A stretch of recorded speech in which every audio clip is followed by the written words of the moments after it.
प्रदेश में आज नवीन रोजगार छतरी योजना की हुई शुरुआत। मुख्यमंत्री योगी आदित्यनाथ ने नवीन रोजगार एवं पंडित दीनदयाल स्वरोजगार योजना के लाभार्थियों के खाते में हस्तांतरित की ऑनलाइन धनराशि।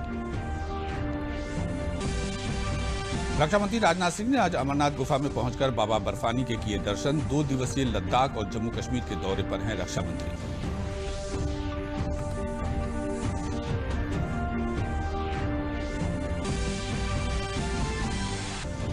अयोध्या राम मंदिर निर्माण के लिए आज राम जन्मभूमि तीर्थ क्षेत्र ट्रस्ट क्षेत्र की महत्वपूर्ण बैठक में मंदिर निर्माण की तिथियों पर हो सकती है चर्चा।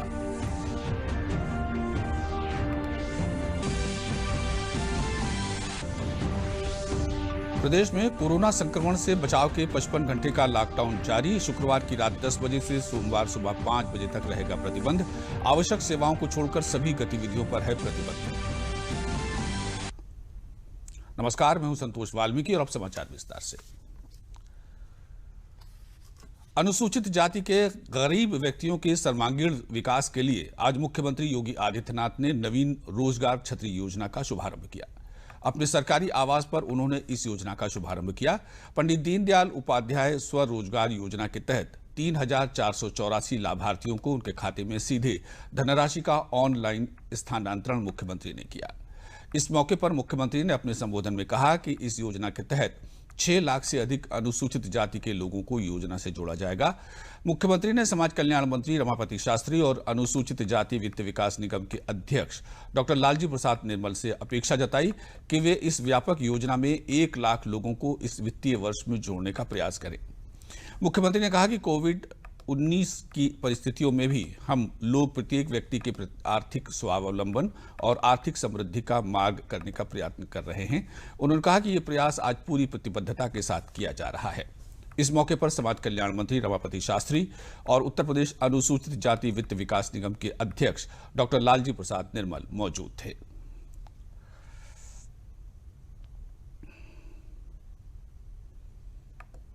न केवल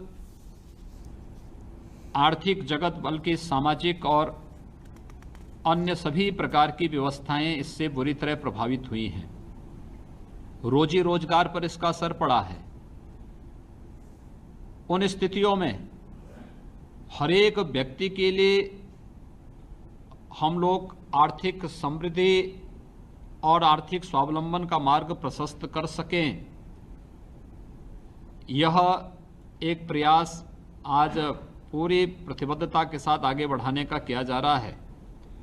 और इस अवसर पर मुझे प्रसन्नता है कि समाज कल्याण विभाग ने आज ये कार्य यहाँ पर एक साथ लगभग 3500 परिवारों को 17 करोड़ 42 लाख रुपए की योजनाओं से आच्छादित करने का कार्य किया है। लेकिन ये शुरुआत है। हमारे तीनों मंत्रीगण श्री रमापति शास्त्री जी, डॉक्टर जीएस धर्मेश जी और अनुसूचित जाति वित्त एवं विकास निगम के अध्यक्ष श्री लालजी प्रसाद निर्मल जी काफ़ी उत्साही हैं और अनुसूचित जाति जनजाति के कल्याण के लिए पूरी मजबूती के साथ कार्य करते हैं। ये शुरुआत है और मैं चाहूँगा कि जो 7.5 लाख परिवारों को आच्छादित करने का लक्ष्य है 2020-21 में, इसे हम एक समय सीमा के अंदर अचीव कर सकें, क्योंकि इसमें से अब तक मात्र 1,77,491 परिवार ही लाभान्वित हो पाए हैं। एक बड़ा लक्ष्य आपके सामने है, यानी लगभग 6 लाख से ऊपर लोगों को अभी इस योजना के साथ जोड़ने के एक बड़े कार्यक्रम को 6.25 लाख लोगों को इस कार्य योजना के साथ जोड़ने का एक बड़ा लक्ष्य आपके पास है। और मैं चाहूँगा तीनों लोग मिलकर के एक व्यापक कार्य योजना बनाएं कि हम 6.5 नहीं बल्कि हमारा प्रयास होना चाहिए कि इस वित्तीय वर्ष में हम कम से कम 10 लाख अनुसूचित जाति जनजाति के परिवारों को शासन की योजनाओं के साथ और उन्हें आर्थिक स्वावलंबन के लक्ष्य को प्राप्त करने के एक बड़े अभियान के साथ जोड़ने का कार्य करेंगे। रक्षा मंत्री राजनाथ सिंह आज अमरनाथ गुफा पहुंचे और बाबा बर्फानी के दर्शन किए। अमरनाथ की गुफा पवित्र धार्मिक स्थलों में से एक है। यहाँ बर्फ की बूंदों से प्राकृतिक शिवलिंग का निर्माण होता है, जिसके दर्शन के लिए श्रद्धालु दूर दूर से आते हैं। इस गुफा में पार्वती शक्तिपीठ भी स्थित है, जो 51 शक्तिपीठों में से एक है। रक्षा मंत्री कल दोपहर लद्दाख से श्रीनगर पहुंचे थे। उनके साथ chief of defence staff Vipin Rawat और आर्मी चीफ MM नरवणे भी हैं। पुजारी ने रक्षा मंत्री को बाबा बर्फानी के दर्शन कराए और विशेष पूजा भी कराई। रक्षा मंत्री 2 दिन के लद्दाख और जम्मू कश्मीर के दौरे पर हैं।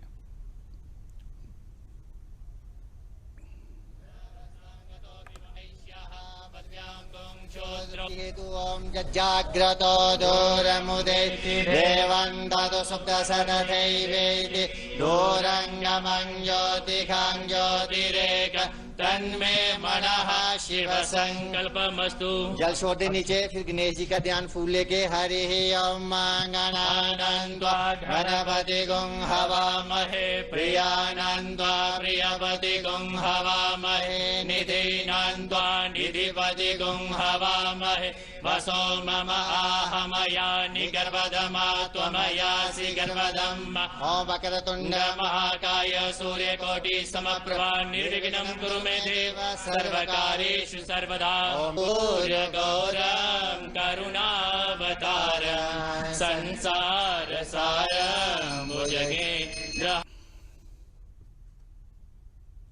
अयोध्या राम मंदिर निर्माण के लिए आधारशिला रखने प्रधानमंत्री नरेंद्र मोदी के अयोध्या आने को लेकर ट्रस्ट के अधिकारियों ने मंथन तेज कर दिया है। इसकी तैयारियों को मूर्त रूप देने के लिए राम जन्मभूमि तीर्थ क्षेत्र ट्रस्ट आज एक महत्वपूर्ण बैठक करेगी। इसको लेकर अयोध्या दौरे पर पहुंचे राम जन्मभूमि परिसर के सुरक्षा सलाहकार के शर्मा और निर्माण समिति के नृपेंद्र मिश्र, स्थानीय सुरक्षा अधिकारियों और ट्रस्ट के महासचिव चंपत राय के साथ बैठक कर तैयारियां शुरू कर दी गई हैं। बताया जा रहा है कि आज की बैठक के बाद मंदिर निर्माण के शिलान्यास तिथि की भी घोषणा ट्रस्ट कर सकती है। आज की बैठक अयोध्या सर्किट हाउस में होगी, जिसमें ट्रस्ट के 12 सदस्य होंगे और 3 अन्य सदस्य वीडियो कॉन्फ्रेंसिंग के माध्यम से शामिल होंगे। ट्रस्ट की बैठक से एक दिन पहले अयोध्या पहुंचे के शर्मा और पूर्व IAS अधिकारी नृपेंद्र मिश्र और ट्रस्ट के महासचिव चंपत राय ने स्थानीय सुरक्षा अधिकारियों के साथ अयोध्या के सर्किट हाउस में बैठकर प्रधानमंत्री नरेंद्र मोदी के आगमन का खाका तैयार किया। उधर अयोध्या के संतों महंतों का मानना है कि ट्रस्ट जो भी फैसला लेगा उसे सब मानेंगे। इन संतों महंतों ने उम्मीद जताई है कि प्रधानमंत्री नरेंद्र मोदी अयोध्या पहुंचकर रामलला के दर्शन और भूमि पूजन करेंगे।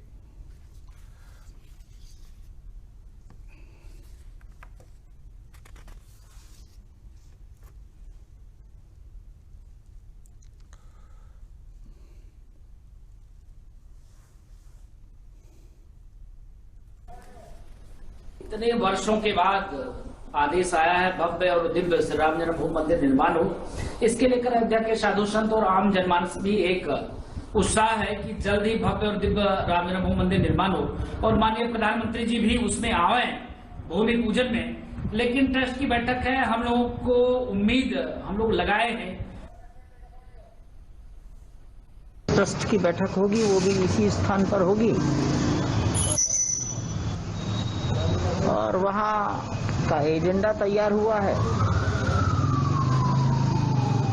एजेंडा आज दिखा दिया गया है। 11 तारीख की ट्रस्ट की बैठक में अंतिम निर्णय होगा। अमेठी में दबंगों से परेशान महिलाओं द्वारा कल लखनऊ के लोक भवन के सामने आत्मदाह करने के मामले में 4 पुलिसकर्मियों को निलंबित कर दिया गया है। वहीं इस मामले में सरकार को बदनाम करने की साजिश के लिए एक AMIM और कांग्रेस के एक नेता के विरुद्ध आत्मदाह के लिए उकसाने का मामला भी दर्ज किया गया है। MIM के नेता को गिरफ्तार कर लिया गया है। लखनऊ के पुलिस कमिश्नर सुजीत पांडे ने बताया कि महिला के विरुद्ध मामला दर्ज किया गया है। उन्होंने कहा कि सरकार को बदनाम करने के लिए पूरी साजिश रची गई।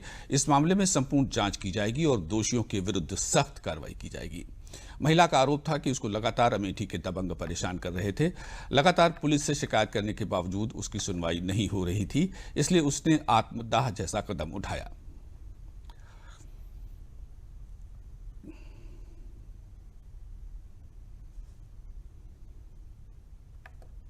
आते हुए इनको सस्पेंड कर दिया गया है और इनके विरुद्ध भी विभागीय कार्रवाई की जाएगी। ये SI विजय कुमार हैं, हेड कांस्टेबल इंद्रजीत हैं, महिला कांस्टेबल वंदना हैं और महिला कांस्टेबल जशोदा हैं। इन चारों को निलंबित कर दिया गया है डीसीपी सेंट्रल के द्वारा और इनके विरुद्ध कार्रवाई की जाएगी विभागीय, जो नियमानुसार की जाती है। बाकी जो बचे हुए लोग हैं उनके गिरफ्तारी का प्रयास किया जा रहा है और इस पूरी विवेचना को बहुत क्लोजली मॉनिटर किया जा रहा है, जिसकी मॉनिटरिंग डीसीपी सेंट्रल और ज्वाइंट सीपीएलओ ये दोनों लोग करेंगे और हम इंश्योर करेंगे कि एक एक एविडेंस इसका हम गैदर करें। यह इंश्योर करेंगे कि जितने भी लोग इस तरह के गलत हरकत में, घटिया काम में, इनको दुष्प्रेरित करने के लिए भागीदार हैं, उन सबके खिलाफ कार्रवाई होगी। जनपद शाहजहांपुर के मेडिकल कॉलेज में डायलिसिस यूनिट की शुरुआत हो गई है, जिससे डायलिसिस के लिए अन्य जनपदों में भागने वाले लोगों के लिए यह वरदान साबित होगी। डायलिसिस यूनिट का शुभारंभ प्रदेश सरकार में चिकित्सा शिक्षा कैबिनेट मंत्री सुरेश कुमार खन्ना ने किया। इस दौरान मीडिया से बात करते हुए श्री खन्ना ने कहा कि जनपद में डायलिसिस सुविधा न होने के कारण यहां के मरीज दूसरे जनपदों में ठोकरें खाते थे। लोगों की परेशानी को देखते हुए जनपद के मेडिकल कॉलेज में उनके द्वारा प्रस्ताव पास करके डायलिसिस यूनिट को स्थापित करवाया गया, जिसको आज जनता की सेवा समर्पित कर दिया गया है। उन्होंने कहा कि हम प्रयासरत हैं कि जनपद वासियों को अधिक से अधिक सुविधाएं उपलब्ध करवाई जाएं।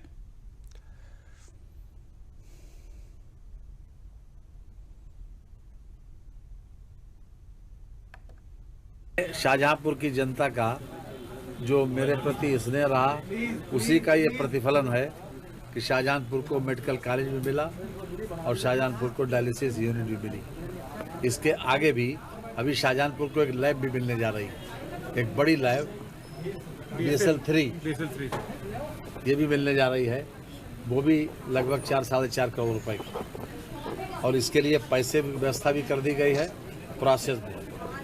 तो हमारी ये कोशिश ये है कि जितनी भी, हमने पहले भी कहा था कि जो बड़े शहरों में जो सुविधाएं दी जा रही हैं वो कम से कम शाहजहांपुर को भी मिले, यही उद्देश्य है। और इसी उद्देश्य से हर चीज़ हम चाहते हैं कि जो ज़रूर हो जाए। शाहजहांपुर को हम देखना चाहते हैं कि जो हिंदुस्तान के जो बड़े से बड़े नेता के क्षेत्र में जो सुविधाएँ हों वो शाहजहांपुर में भी। अपराधी सिर्फ अपराधी होता है, उसकी कोई जाति नहीं होती, उसका कोई मजहब नहीं होता। और जिस प्रकार से अपराधियों को किसी प्रकार से कोई संरक्षण नहीं मिलना चाहिए, चाहे वो किसी जाति, किसी धर्म, किसी मजहब का मानने वाला। भारत में कोरोना का संक्रमण बढ़ तो रहा है, लेकिन उससे भी तेजी से मरीज स्वस्थ भी हो रहे हैं। भारत में इस समय रिकवरी रेट करीब 63% है। सक्रिय संक्रमण के मामलों की बात करें तो 3,58,692 संक्रमण के सक्रिय मामले हैं, जबकि 6,53,750 मरीज पूरी तरह स्वस्थ हो चुके हैं। कोविड-19 से मौत की बात करें तो 26,273 मरीजों की मृत्यु हो चुकी है। प्रदेश में शुक्रवार की रात 10 बजे से सोमवार की सुबह 5 बजे तक आवश्यक सेवाओं को छोड़कर सभी गतिविधियों पर प्रतिबंध लगाया गया है। 55 घंटे के इस लॉकडाउन का पालन करने के लिए प्रशासन ने जगह जगह बैरिकेडिंग की है। राजधानी लखनऊ के मुख्य बाजारों में सन्नाटा छाया हुआ है। पिछले दिनों प्रदेश में बढ़ती हुई कोरोना मरीजों की संख्या को देखते हुए सरकार ने एहतियात के रूप में यह कदम उठाया है। ये साप्ताहिक बंदी पूरे माह जारी रहेगी और इसके आगे जारी रखने के लिए बाद में निर्णय लिया जाएगा। लखनऊ में लोग स्वतः संज्ञान लेकर अपने घरों में हैं और सड़कों पर सिर्फ वही लोग निकल रहे हैं जो आवश्यक सेवाओं से संबंधित हैं। इस दौरान धार्मिक स्थलों को खोले जाने की इजाजत दी गई है।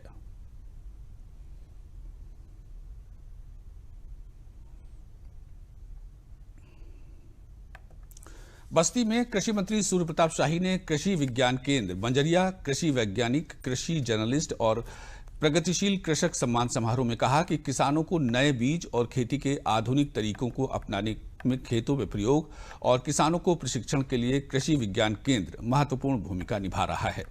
बस्ती कृषि विज्ञान केंद्र प्रदेश में प्रथम स्थान पर आने के कारण भारत सरकार ने उसे 7.5 लाख रुपए का पुरस्कार दिया है। कृषि मंत्री ने कहा कि प्रदेश के 37 कृषि विज्ञान केंद्रों को 3 साल के अंदर अपग्रेड करने का निर्णय लिया गया है और बस्ती के कृषि विज्ञान केंद्र को 3 करोड़ 17 लाख की धनराशि दी गई है, जिससे इसके आधारभूत संरचना को खड़ा किया जा रहा है। उन्होंने बताया कि कृषि विज्ञान केंद्र बंजरिया की स्थापना वर्ष 1984 में हुई थी।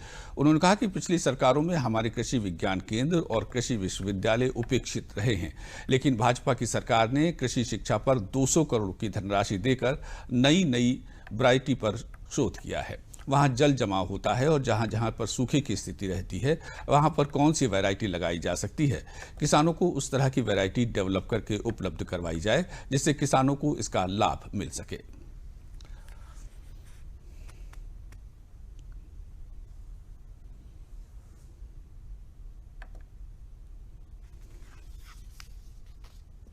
जो नई प्रजाति के बीज आते हैं, जो तरीके आते हैं, उनको अपने खेतों में लगा करके और किसान को ला करके प्रशिक्षित किया जाना, यह महत्वपूर्ण भूमिका जो है वो कृषि विज्ञान केंद्रों की है। आज इस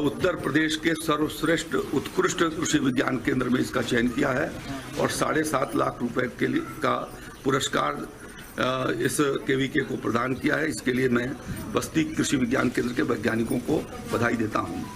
आज इस कोविड-19 के दौर में कृषि विज्ञान केंद्रों को हमने कहा है कि वो अपने यहाँ प्रवासी श्रमिकों को और साथ साथ में स्थानीय जो लोग खासतौर पर कौशल विकास के दृष्टि से उनको ट्रेनिंग दिया जाए और उस दृष्टि से यहाँ पर एक महिलाओं की ट्रेनिंग चल रही है, उनके साथ बातचीत करने का भी मुझे अवसर मिला है। राज्य के भीतर हम लोगों ने 37 कृषि विज्ञान केंद्रों को इस 3 साल के भीतर अपग्रेड करने का निर्णय किया है और जिसके भीतर काम चल रहे हैं। बस्ती केवीके को 3 करोड़ 17 लाख रुपए की धनराशि दिया, जिससे यहाँ के आधारभूत संरचना को खड़ा कराया जा रहा है। वैश्विक महामारी कोविड-19 से निपटने के लिए आईआईटी कानपुर की इमेजिनरी लेबोरेटरी में वैज्ञानिकों ने कक्ष कीटाणु शोधन प्रणाली शुद्ध यानी स्मार्टफोन संचालित हैंडी अल्ट्रावायलेट डिसइंफेक्शन हेल्पर नामक एक यूवी सैनिटाइजिंग उत्पाद विकसित किया है। इमेजिनरी लेबोरेटरी के डॉक्टर अमनदीप के अनुसार विकसित किया गया उत्पाद शुद्ध प्रोडक्ट देश में कोरोना संक्रमण से निपटने में बहुत कारगर सिद्ध होगा। यूवी सैनिटाइजिंग इस उत्पाद को स्मार्टफोन में एंड्रॉयड एप्लीकेशन को इंस्टॉल कर उत्पाद को ऑन ऑफ किए जाने के साथ ही इसकी गति और स्थान को दूरस्थ रूप से नियंत्रित कर सकता है। शुद्ध में 15 वॉट की 6 यूवी लाइट्स हैं, जिसे ब्लूटूथ टेक्नोलॉजी से संचालित किया गया और दूर से ही नियंत्रित किया जा सकता है। शुद्ध डिवाइस द्वारा लगभग 15 मिनट में 10 गुणा 10 वर्ग फुट के कमरे को कीटाणु रहित किया जा सकता है। शुद्ध को विकसित करने वाले वैज्ञानिक प्रोफेसर जे रामकुमार के अनुसार शुद्ध अत्यधिक प्रवण स्थानों जैसे कि अस्पताल, होटल, मॉल, कार्यालय, स्कूल आदि जगहों में कोरोना वायरस संक्रमण के प्रसार को मारने में सहायता कर सकता है।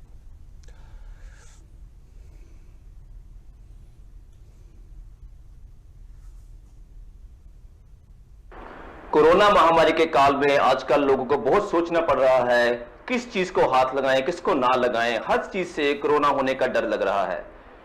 लिक्विड डिसइंफेक्टेंट हैं जिसके कुछ अपने ही नकारात्मक प्रभाव हैं। आईआईटी कानपुर इमेजिनरिंग लैब लेके आया है एक उपकरण जिसका हमने नाम रखा है शुद्ध smartphone operated handy ultraviolet disinfection helper. शुद्ध एक स्मार्टफोन ऑपरेटेड उपकरण है जिसको आप स्मार्टफोन से ब्लूटूथ टेक्नोलॉजी से ऑपरेट कर सकते हैं। इसमें 6 लाइट्स लगी हैं, 360 डिग्री इसको रोटेट किया जा सकता है। आप लाइट्स, रूम छोटा हो रहा हो बड़ा हो उस हिसाब से आप लाइट्स चूज कर सकते हैं।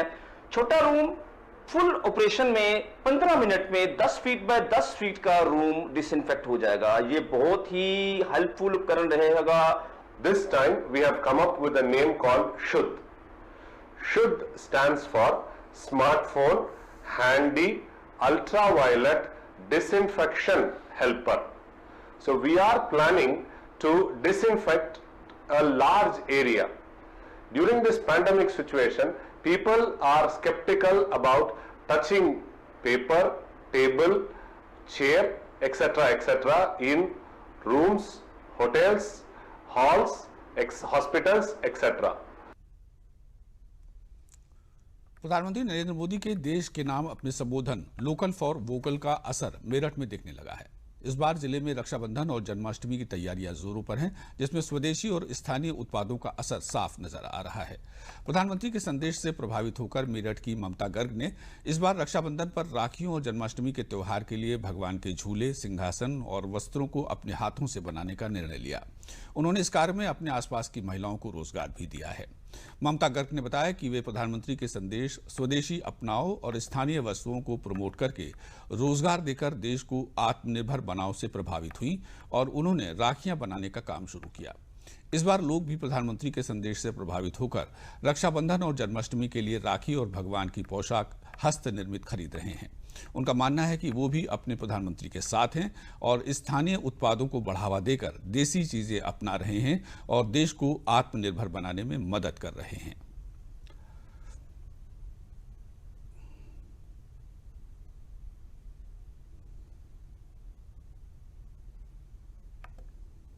पर प्रधानमंत्री जी का जब मन की बात कार्यक्रम सुना और देश के नाम संदेश सुना, उसमें प्रधानमंत्री जी ने कहा कि आत्मनिर्भर भारत बनाना चाहिए हमें और लोकल फॉर वोकल, ये संदेश सुना। उसके बाद मैं काफ़ी समय से अपना काम कर रही हूँ, ज़्यादातर मैं हैंडमेड चीज़ें बनाती हूँ, पर इस बार जब उनकी बात सुनकर मैंने ठान लिया कि अब हमें देश में ही ज़्यादा से ज़्यादा चीज़ें बनानी है और ज़्यादा से ज़्यादा लोगों को रोज़गार देना है। तो अभी राखी का त्यौहार और जन्माष्टमी का त्यौहार आ रहा है। लॉकडाउन के दौरान ही मैंने काफ़ी तैयारी इसकी करवाई। कुछ लोगों को, कुछ महिलाओं को तो मैंने अपने घर पर और शॉप पर बुलाकर काम करवाया, बाकियों को मैंने घर पर ही उनके रोज़गार दिया, घर पर बनाने का सामान दिया, जिससे कि वो घर से तैयार कर कर के सामान यहाँ पर लेकर आते थे। मतलब अब हमने खुद हैंडमेड करी हुई चीज़ें, जो इंडिया में ही बनी चीज़ें, ताकि हमारे जो बहन भाई हैं जो बेरोज़गार हो गए इस टाइम, उनको रोज़गार मिले ज़्यादा से ज़्यादा, तो उनकी बनी हुई चीज़ें खरीदें और दूसरे देशों पे जो हम निर्भर हो रहे हैं वो धीरे धीरे कम होना शुरू हो।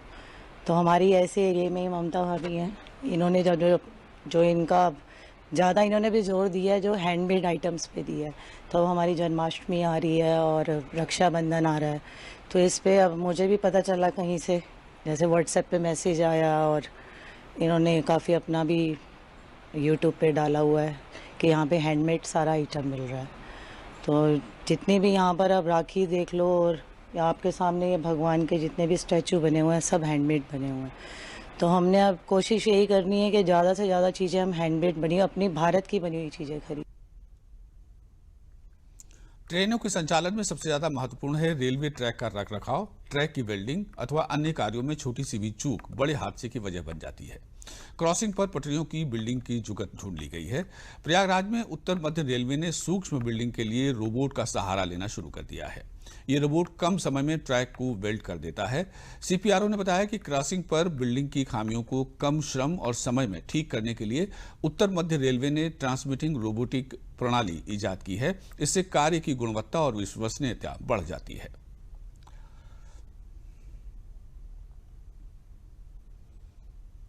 इसका प्रयागराज मंडल ने एक बहुत ही अनूठा तरीका निकाला कि उन्होंने एक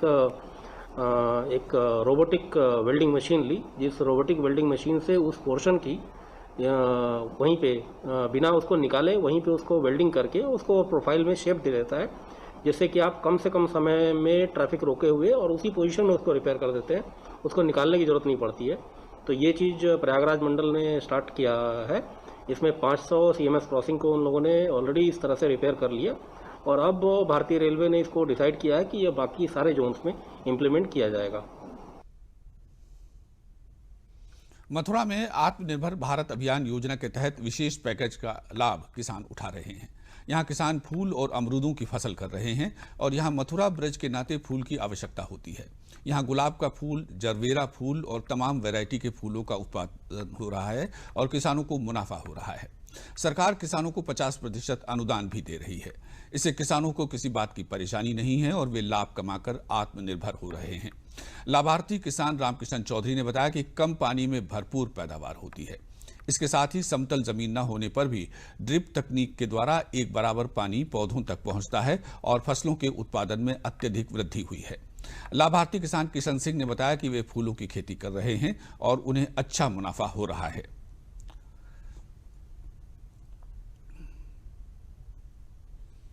मूली की फसल और पालक की फसल हम ले चुके हैं, अब आलू की लेने वाले हैं। पानी का बहुत फायदा हुआ है, हमको बहुत बचत हुई है और इस योजना से हमें बहुत फायदा हुआ है फसल के लिए। इसको मेरे को 1 साल हो गया है। पिछली बार जुलाई में हमने इसको लगाया था और अब जुलाई चल रहा है और 1 साल में ये वैरायटी मेरी यानी फल दे रही है। आप देख सकते हैं या आपको दिखाई भी दे रहा होगा। यही नहीं, काफ़ी सारे पौधे हैं, सब पे फल यानी 1 साल में ही आ गया। ये बहुत अच्छी वैरायटी है और आगे हम चाहते हैं कि भविष्य में इसका और ज़्यादा हमें फायदा उत्पादन और ज़्यादा मिलेगा। जैसे जैसे पेड़ बड़ा होगा ग्रोथ होगी इसमें तो फल भी अत्यधिक आएगा ही आएगा। कम हो रहे वन क्षेत्र और खिसकते जल स्तर की चिंता करते हुए सरकार ने पौधारोपण पर विशेष जोर दिया है। फतेहपुर जिले में मनरेगा के तहत प्रवासी मजदूरों से 19 लाख पौधारोपण कराया जाएगा, जिससे भूगर्भ जल स्तर में सुधार के साथ प्रवासी मजदूरों को रोजगार भी मिलेगा। जॉब कार्ड धारक अपनी भूमिधर जमीन और मेड़ों में पौधे लगा सकेंगे। पौधा खरीदने से लेकर गड्ढा खोदने तक का भुगतान मनरेगा से किया जाएगा। साथ ही पेड़ों पर मालिकाना हक खुद जॉब कार्ड धारक का होगा। मुख्य विकास अधिकारी सत्यप्रकाश ने बताया कि प्रवासी मजदूरों को मनरेगा में हर तरह के काम दिए जा रहे हैं, जिसमें वृक्षारोपण भी एक काम का अंग है। जनपद में 34,000 मजदूरों का सर्वे हो चुका है, जिसमें 20,000 मजदूरों के नए जॉब कार्ड बनाए जा चुके हैं। एक मजदूर का सर्वे करवाकर उनको रोजगार देने के प्रयास में हैं और वर्तमान में लगभग 17,000 मजदूर सभी काम में लगे हुए हैं। वृक्षारोपण के लिए मनरेगा से 19 लाख गड्ढे खुदवाए जा रहे हैं।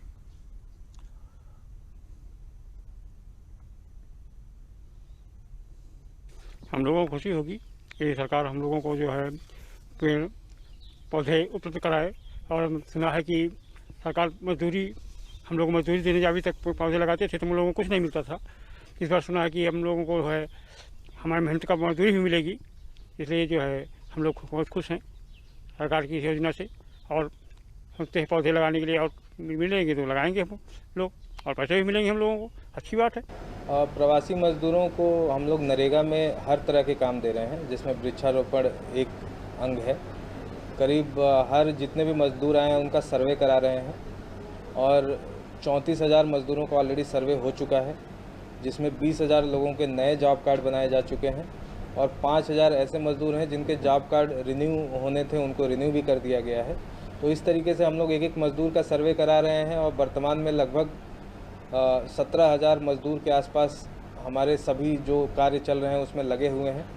जहाँ तक वृक्षारोपण का संबंध है तो इसमें विकास विभाग के माध्यम से लगभग 19 लाख गड्ढे खुदवाए जा रहे हैं जिस नरेगा के तहत, जिसमें वृक्षारोपण कराया जाएगा।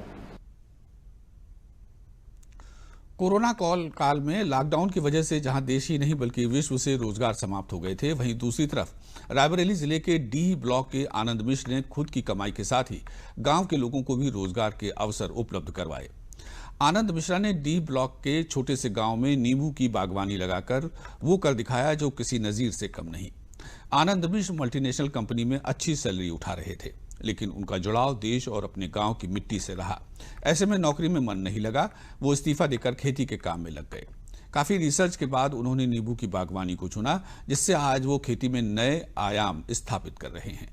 आनंद मिश्र को लेमन मैन के नाम से रायबरेली में जाना जाता है। उन्होंने बताया कि मल्टीनेशनल कंपनी में मोटी सैलरी मिलने के बाद भी मन को संतोष नहीं मिल रहा था। मन में कुछ अलग कर दिखाने की तमन्ना थी, जिसे पूरा करने के लिए इस्तीफा देकर खेती में हाथ आजमाया। काफी रिसर्च के बाद नींबू का चयन किया।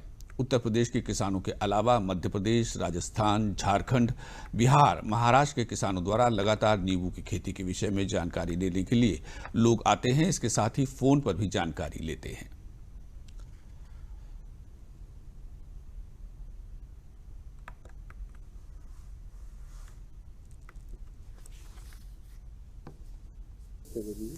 मैं आनंद मिश्रा जनपद रायबरेली में नींबू की बागवानी करते हैं, और मुझे उपनाम लेमन मैन रायबरेली के नाम से लोग जानते हैं। पहले मैं सर्विस में था, लाखों का पैकेज था, उधर से छोड़ करके खेती में आए, और खेती में आके जब ट्रेडिशनल फसल लिया धान गेहूं का और सरसों का, तो हमें ये लगा कि 52,000 रुपये हमें प्रॉफिट हुआ साल में। जहां लाखों रुपए महीने के आते थे, पैकेज अच्छा था, वहाँ पे ये सब चीज़ें देख के हमें ये समझ में आ गया कि किसान कितना दुखी है। उस दुख को दूर करने के लिए हमने ये नींबू की बागवानी की है। आज देश के सैकड़ों किसान भारत के अलग अलग कोने से हमारे यहाँ विजिट कर चुके हैं। रायबरेली, सुल्तानपुर, प्रतापगढ़, बांदा, बस्ती, बहराइच, अयोध्या, कानपुर देहात, इधर आप सहारनपुर, बरेली, लखीमपुर खीरी, लखनऊ, सीतापुर, बाराबंकी आदि जिलों से पर डे किन्हीं किसानों का आना जाना लगा होता है।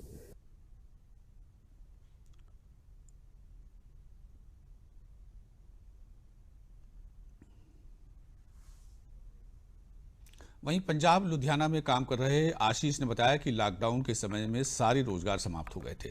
बहुत मुश्किल में वो अपने घर वापस आ पाए थे। परिवार में आर्थिक संकट की स्थिति उत्पन्न हो गई थी। मैं गया था ऐसे में कमाने नींबू लुधियाना की में, बागवानी में वहाँ एक लॉकडाउन महीने में से मैं काम फंस मिला, गया था। जिससे बड़ी परिवार की परेशानी रोजी उठाया था। रोटी का जब संकट सरकार दूर ने हो गया। ट्रेनें चलाई थी तब मैं वहाँ पे आया था।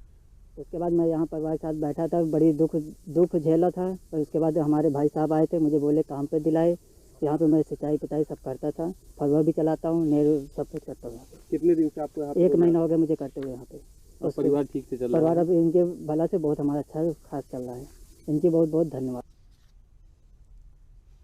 इसी के साथ समाचार समाप्त हुए। नमस्कार।